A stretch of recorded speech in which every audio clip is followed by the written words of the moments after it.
hiburan ya. Kita membicarakan tentang selebritas tapi tidak melepaskan diri daripada belajar. Terus terang saya sebagai seorang muslim ya, belajar dari kisah-kisah yang ditayangkan oleh Mbak Maya Estianty ya. Dia menghadirkan Ibu Reja Arta Mevia ya. Ini pun kebetulan juga di minggu lalu saya pernah membuat tentang lagu persembahan untuk Bu Maya Estianty dengan suami beliau ya. Pak siapa yang mualaf ya? Oke.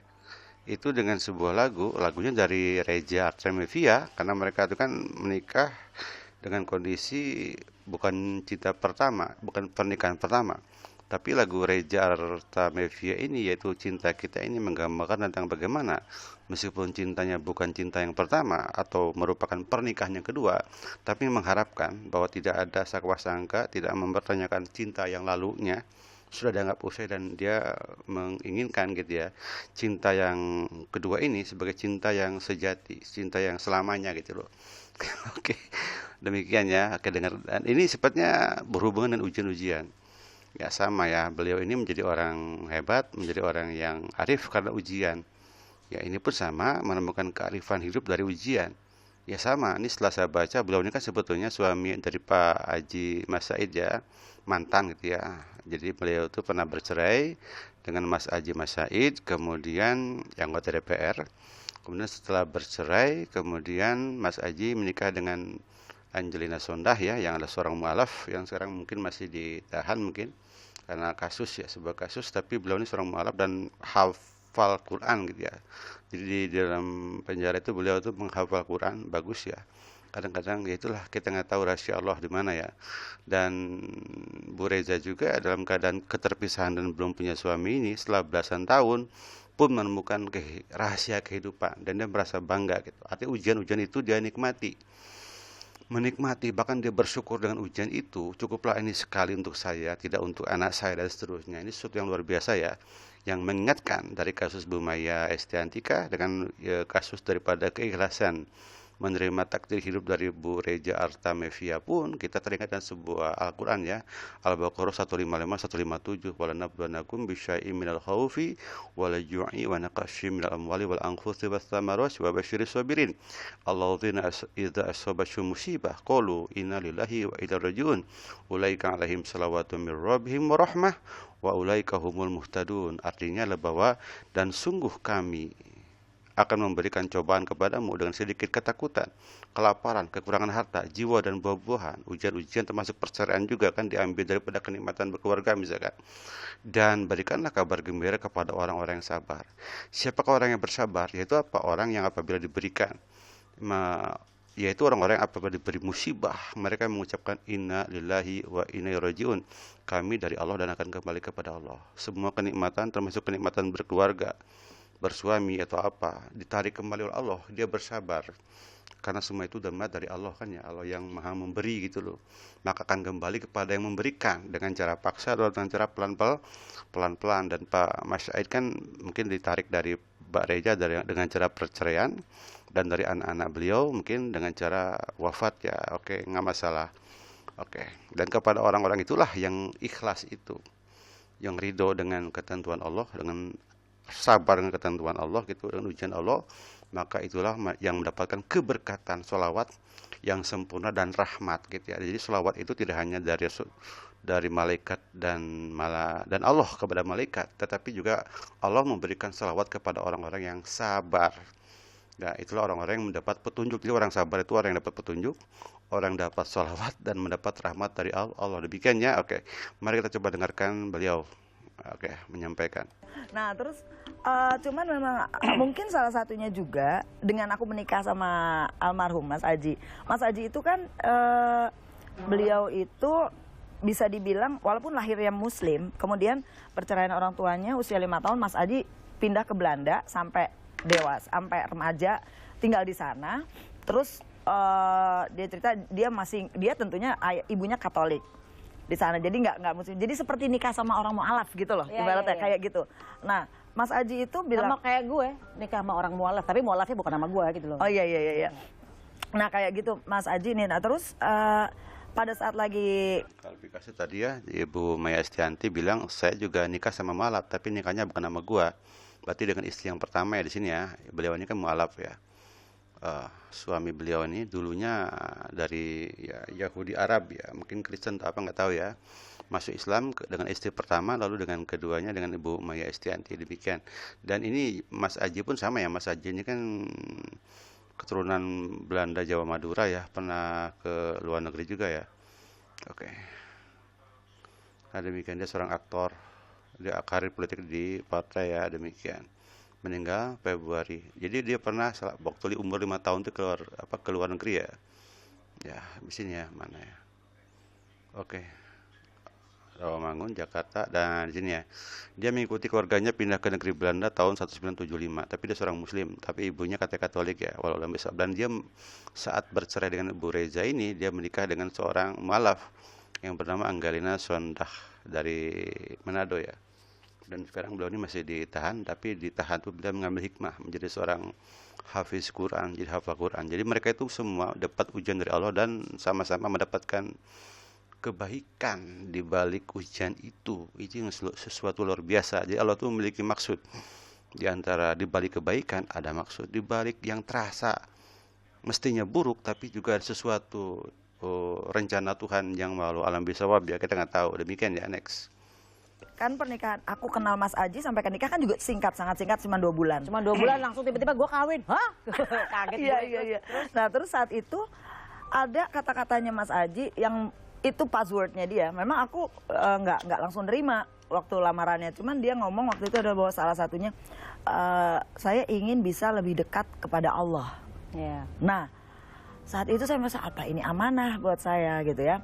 Ya memang saya bukan anak yang wah gitu. Saya memang masih jauh dari soleh gitu.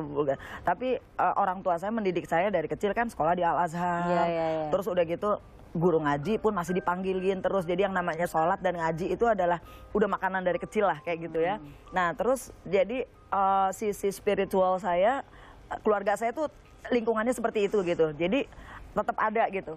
Nah Mas Aji bicara seperti itu dalam hati gue langsung pada saat dia bilang apa ini amanah ya buat gue.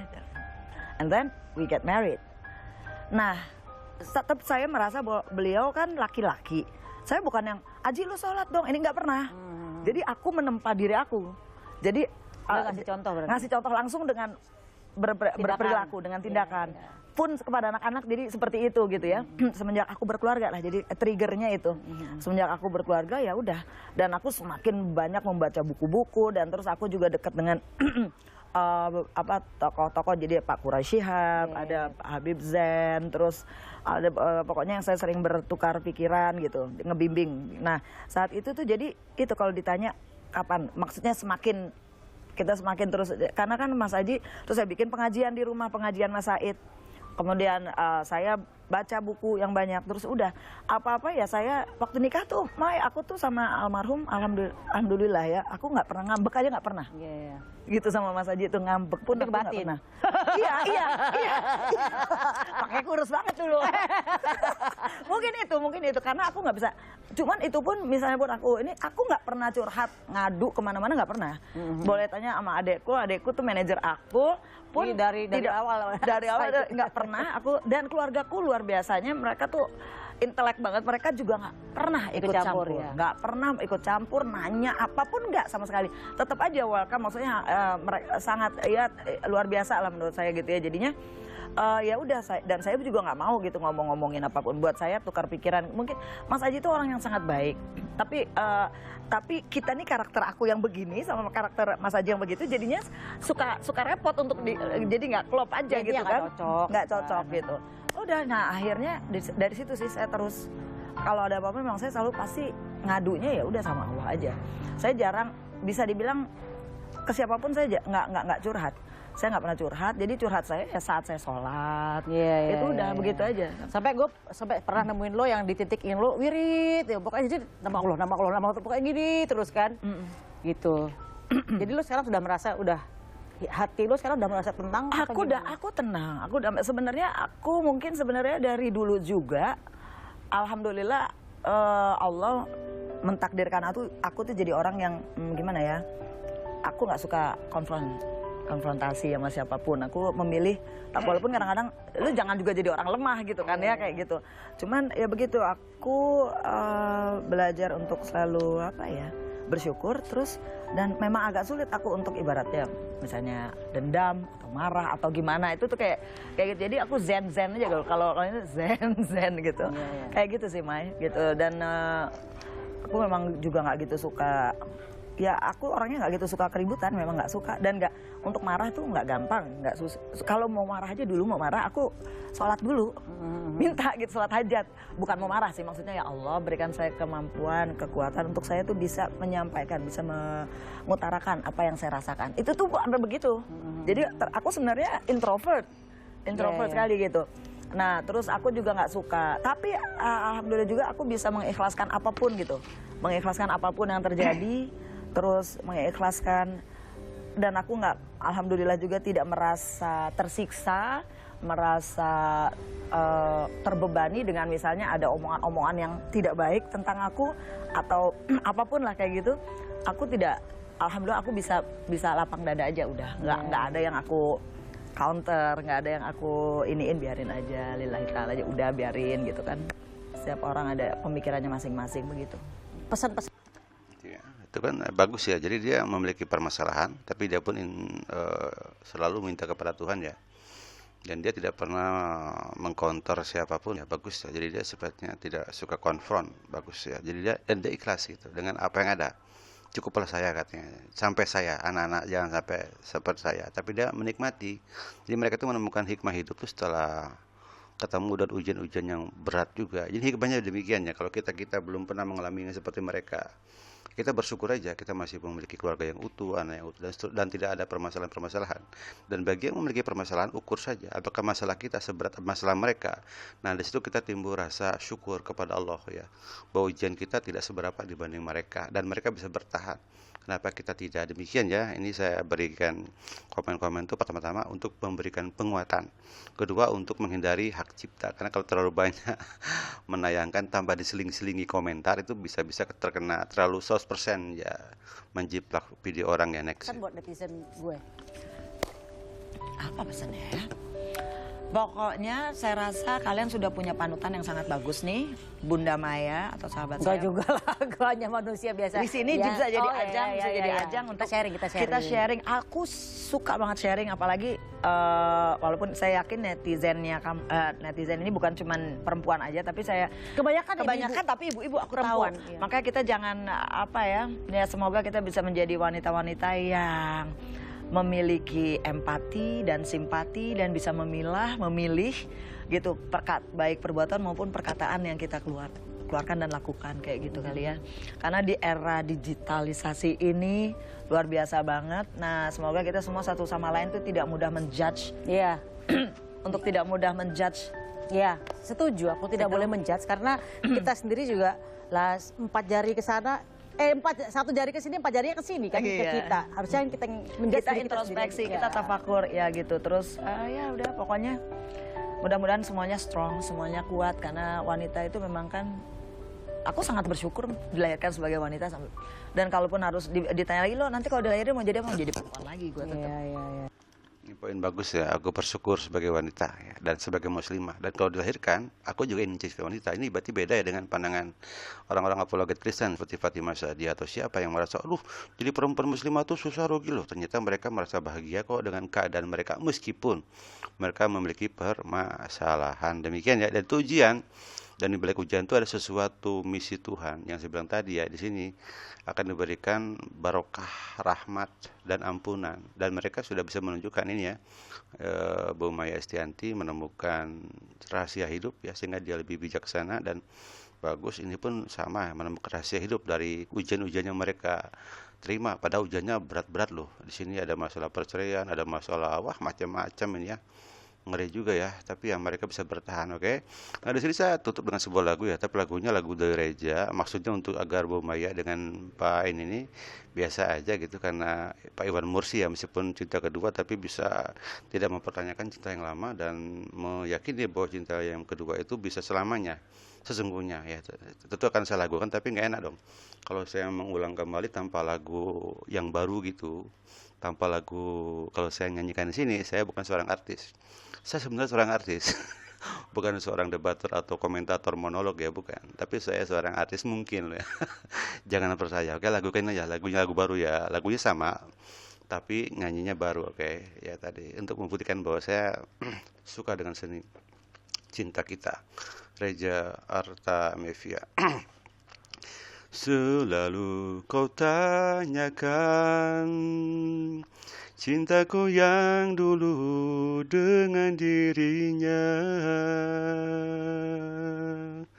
Mengapa kau risaukan? Lupakan semua yang telah usai. Ku mengerti yang kau rasakan. Percayalah akan cinta kita berdua. Cintai diriku seperti aku mencintaimu sepenuh jiwaku. Jangan pernah ada tersimpan prasangka. Di pelukmu ku sandarkan seluruh hidupku dan takkan terbagi. Percayalah cintaku hanya untukmu. Terus, masihkah kau merasa apa yang ku beri tak sejujurnya? Masihkah kau merasa cinta kita ini tak selamanya? Jangan pernah kau meragukan ketulusan hasrat cinta kita berdua. Cintai diriku seperti aku mencintaimu sepenuh jiwaku. Jangan pernah ada tersimpan prasangka. Di pelukmu ku sandarkan seluruh hidupku dan takkan terbagi. Percayalah cintaku hanya untukmu. Sekarang demikian saja, mudah-mudahan dapat bermanfaat ya. Tidak ada yang Allah ciptakan yang tidak ada manfaatnya. Begitupun kisah-kisah mereka itu memiliki manfaat bagi kita untuk kita baca. Iqra bismi rabbikal ladzi khalaq, khalaqal insana min 'alaq, iqra wa rabbukal akram. Jadi sebetulnya ada yang mengatakan bacalah, tapi Rasulullah bilang aku tidak bisa baca. Ada dua versi, disuruh membaca, tapi Rasulullah mungkin tidak bisa membaca. Yang dimaksud membaca itu bacalah Alkitab. Tapi Rasulullah kan bukan orang yang diberi literasi Alkitab, Bibel, Taurat, tidak pernah diajari. Jika dia bilang aku tidak bisa baca. Di orang-orang tasawuf bilang ini katanya baca itu apa? Bacalah kehidupan ini. Karena kehidupan ini adalah bentuk kolosa daripada pembelajaran novel Tuhan, drama Tuhan yang ditampilkan kepada kita dengan sebuah maksud mengambil hikmah. Nah, hikmah itu harus dibaca. Bacalah hikmah yang terbentang di dalam kehidupan ini dengan Iqra bismi rabbikal ladzi khalaq, karena semua itu khalaq, semua itulah ciptaan Tuhan yang tidak mungkin dicipta secara sia-sia. Pasti ada maksud memberikan pelajaran. Namanya lah novel tendensius, drama tendensius, sandiwara kehidupan yang tendensius. Demikian saja, billahi taufiq wal hidayah. Wassalamualaikum warahmatullahi wabarakatuh.